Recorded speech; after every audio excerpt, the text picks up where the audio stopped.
Welcome back to the Game of Two Halves, and it's our first time for our first guest. It is now the global game, and our first guest, well, he's the female football director of the football company, and that is a Brisbane-based organisation, football provider that collaborates with players, parents, coaches, clubs, and federations in order to educate, assist, and develop top-performing male and female football players across all ages, groups, and levels.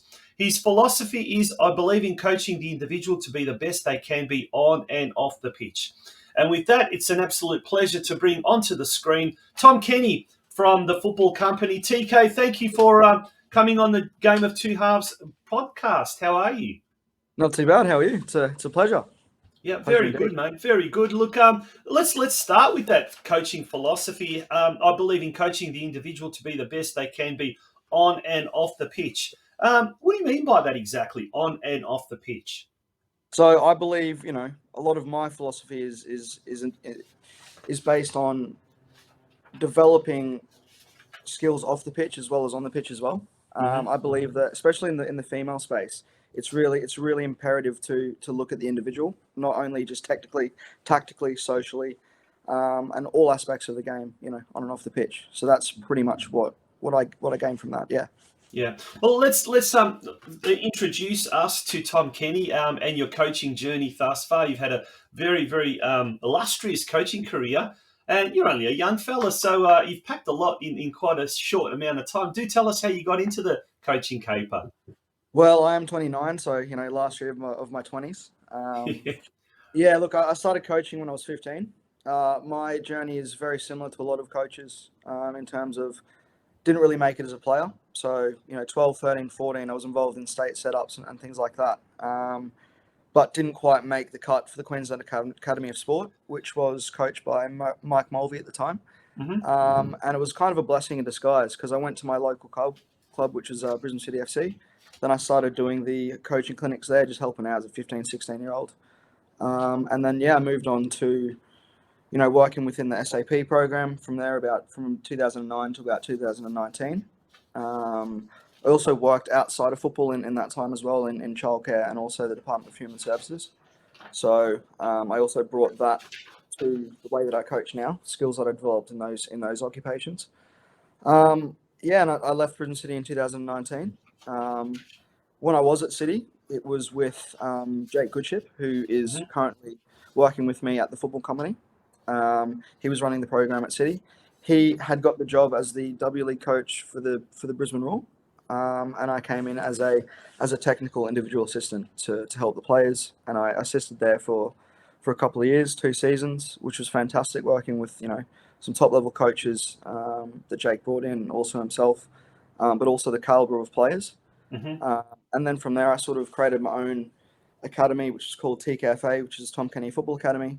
And I decided to marry that with the football company, which was Jake's at the time, to give the opportunity for players that I had that were training with me part-time and also back at clubs to come into a full-time environment. And it's been fantastic. Now, Ray Wood from Euro Football Star, he's facilitated this interview, so big shout out to Ray, and he's a big supporter of this podcast, obviously being the major sponsor of this year. But it's interesting, down here in Victoria, probably it's been the last maybe 5 years that football academies have really become a little bit more prominent.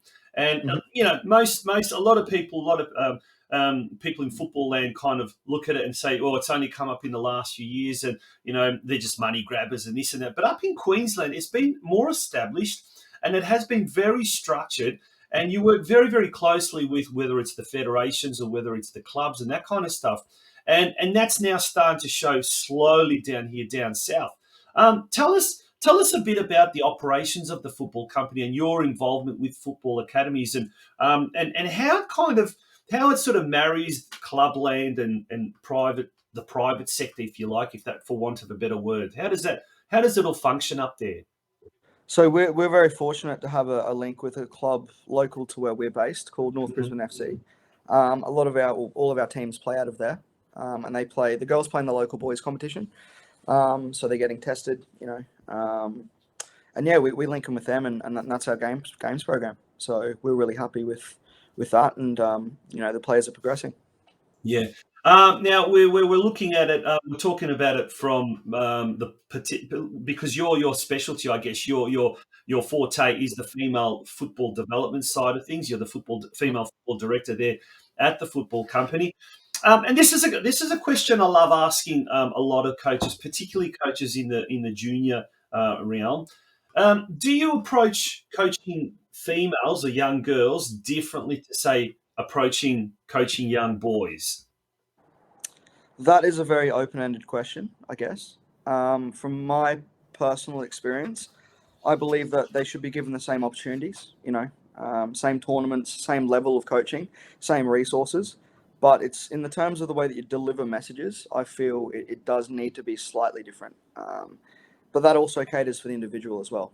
I feel Hmm. with boys, they tend to react better to firmness, whereas the girls like explanation and they like things to be broken down. So, like I spoke about in my philosophy, that individual technique is based on the female game because I believe that they need to have things broken down and explained to them because Hmm. a lot of them traditionally come into the game a little bit later, 10, 11 years of age, and they miss out on that sort of initial technical base. So yeah, that's pretty much where I'm at.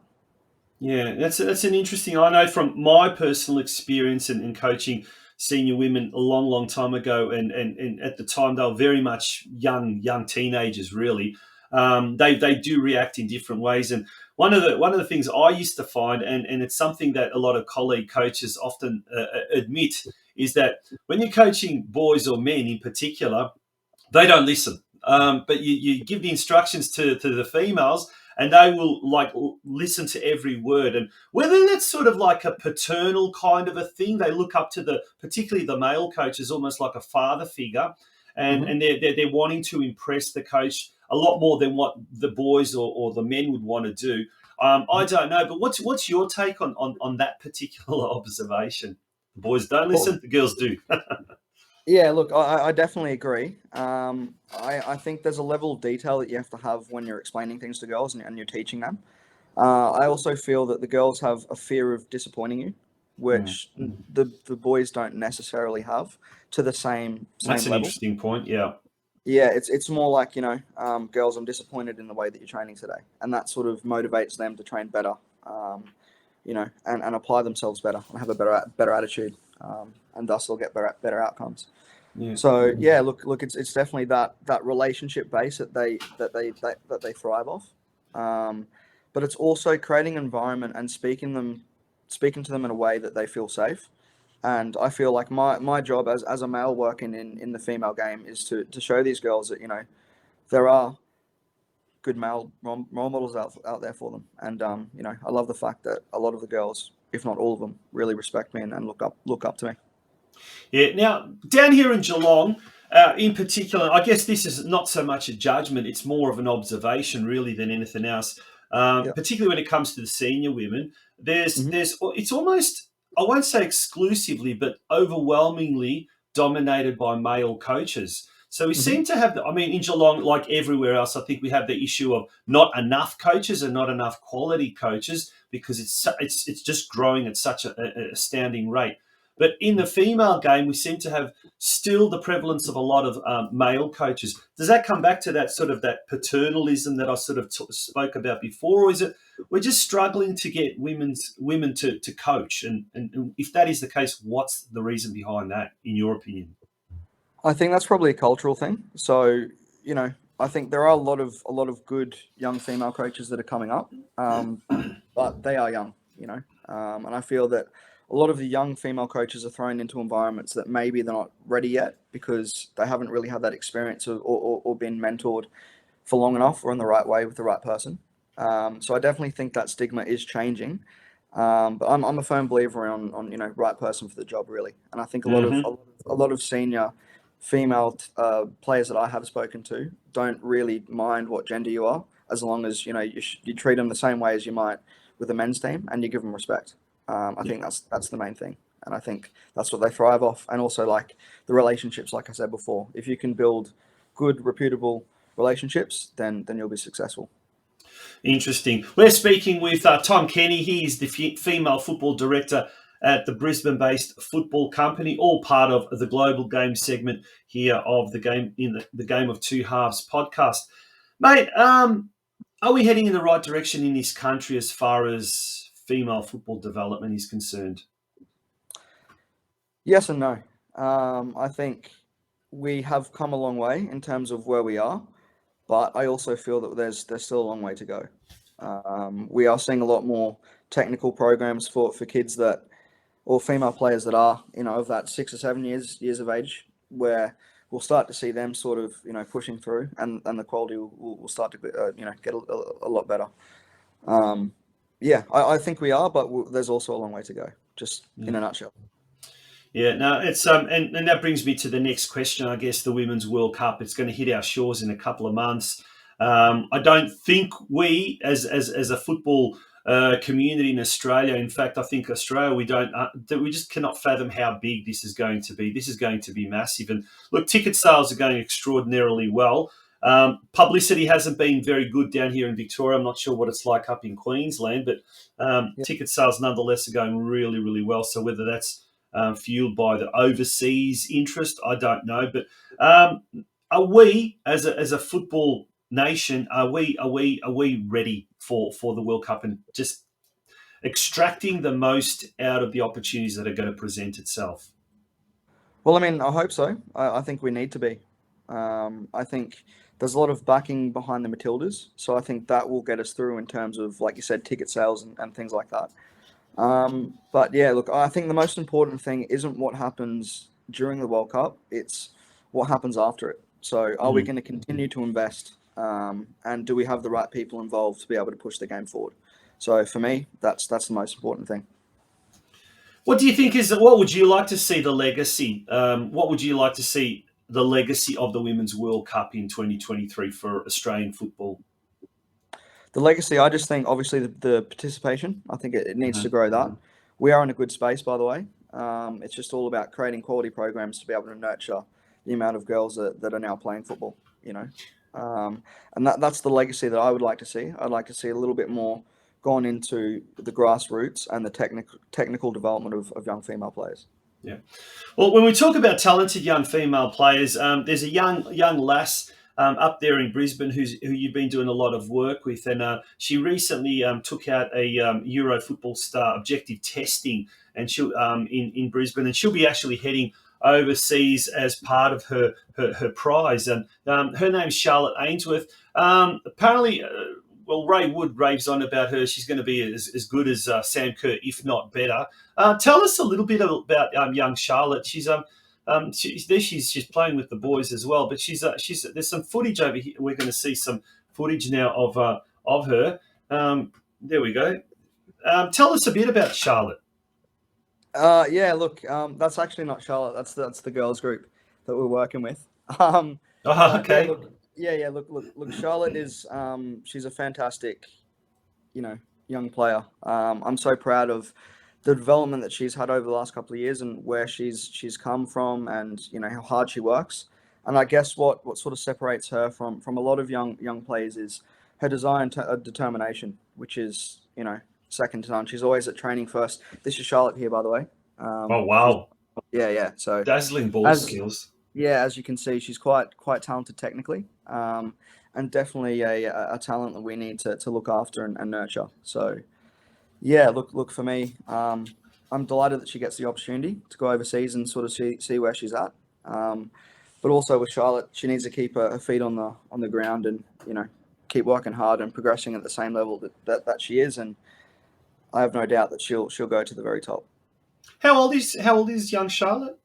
So Charlotte's 11 at the moment. She's turning 12. So wow. a long time to go. But she's definitely on the right path with a lot of our female players up here in Brisbane as well. Yeah. Now, folks, last week we were lucky to have two young local girls that we were interviewing, Anastasia Šimić and Evie Stolcic as well. Two fantastic young girls who are also going to be headed next year with Euro Football Star to the UK.